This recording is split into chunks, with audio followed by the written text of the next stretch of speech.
ओशो के भटके हुए सन्यासियों के बारे में जब मैंने पोस्ट डाली थी तो बहुत से साथियों ने आकर के ऑब्जेक्शन दिखाया था।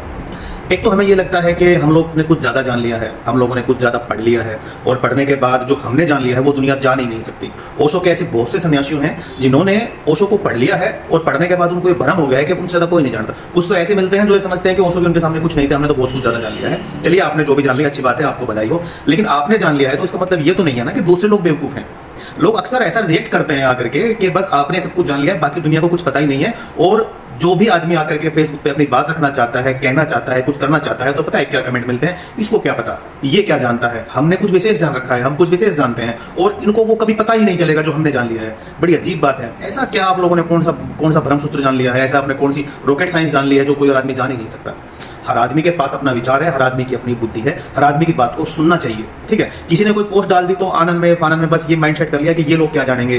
कोई आचार्य प्रशांत जी को सुनता है, कोई संदीप महेश्वरी को सुनता है, कोई ओशो जी को सुनता है, कोई ओशो के जितने भी भारत के अंदर सन्यासी हैं जो अच्छा काम कर रहे हैं, मैं बुरा बात नहीं बोल रहा हूं, जो अच्छा काम कर रहे हैं और उनको सुन लिया है तो उन्होंने जान लिया है कि बस इससे ज्यादा कोई जान ही नहीं सकता। मेरा जो यहाँ पे कहने का मतलब था वो आपको बताता हूँ, क्योंकि कुछ लोगों ने ऑब्जेक्शन दिखाया, कुछ लोग आकर के ये कह रहे हैं कि आप हमारे साथ लाइव बैठिए, लाइव हमारे साथ डिबेट कीजिए और हम आपकी ऑडियंस को दिखाना चाहते हैं कि आप कहां पे गलत है। इस बात का थोड़ा सा पोस्टमार्टम करते हैं, समझिएगा।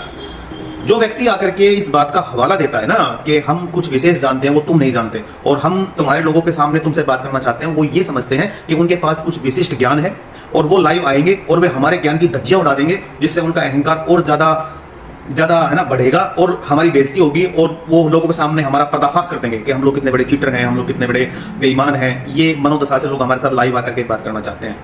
बात करने में कोई प्रॉब्लम नहीं है, लेकिन बात करने के पीछे जो आपके अंदर जो आपकी इंटेंशन है ना, हम उसको समझते हैं। बात कीजिए, खुले मंच पे आके बात कीजिए, हम कभी किसी बात को लेकर के है ना पीछे हटने वालों में से नहीं है। लोग थोड़ा सा है ना हल्के में ले जाते हैं, लोग थोड़ा सा हल्के में ले जाते हैं कि ये क्या जानेंगे, ये क्या बताएंगे, हमने कुछ विशेष जान लिया है। ओशो के भटके हुए सन्यासियों को लेकर के जो मेरी बात उन लोगों से थी कि मैं ऐसे बहुत से लोगों को जानता हूं जिन्होंने ओशो को पढ़ लिया है और ओशो को पढ़ने के बाद अब वो समझ नहीं पा रहे हैं कि लाइफ के अंदर वे लोग करें क्या। उनके पास ना तो कोई मंच है, परिवार वालों से उनकी बनती नहीं, बहुत से ने तो शादियां नहीं की हैं। जितने भी ये ओशो के सन्यासी हैं उनमें से लगभग मैंने देखा है बहुत से लोगों ने शादियां नहीं की हैं। उनके पास कोई काम धंधा भी नहीं है और वे लोग भटक रहे हैं आश्रमों में, कभी कुछ दिन किसी के आश्रम पर रुकाते हैं, कभी कुछ दिन किसी के आश्रम पर रुकाते हैं और जिंदगी को बर्बाद कर रहे हैं। उनको एक बहुत बड़ा भ्रम हो गया है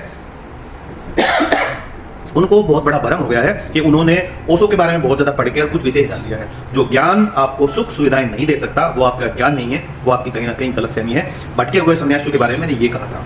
अभी हाल ही में एक सन्यासी और मिले थे, लगभग 50-60 साल एज हो चुकी है, घर में उनकी बनती नहीं, वाइफ से डिवोर्स हुए बहुत ज्यादा समय हो चुका है, बच्चे अलग अलग जगह पे सेट हैं और वो अपने उस ज्ञान को लेकर के दर दर भटक रहे हैं। ना उनके पास कोई फॉलोवर है, ना उनकी कोई बात को सुनता है, ना उनके पास कोई काम धंधा है। मैं उन भटके हुए सन्यासियों के बारे में बात कर रहा हूँ कि उन्होंने आधा अधूरा ज्ञान तो ले लिया है, उन्होंने ब्रह्म सूत्र, उन्होंने साधना सूत्र, विज्ञान भैरव तंत्र, उन्होंने संभोग से समाधि की और ये सारी चीजें तो पढ़ ली, लेकिन इसके बाद भी जिंदगी की और भी बहुत सारी चीजें हैं दोस्तों। फाइनेंशियल मैनेजमेंट भी बहुत बड़ी चीजें हैं।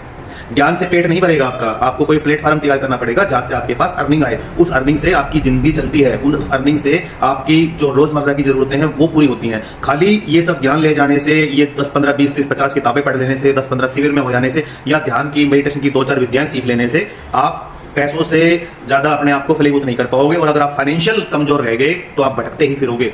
ठीक है, और अगर आप लोग ये समझते हो कि ये सब पढ़ के आप ओशो बन जाएंगे तो इस गलतफहमी को दिमाग से निकाल देना। ओशो को पढ़कर आप कभी ओशो नहीं बन पाएंगे।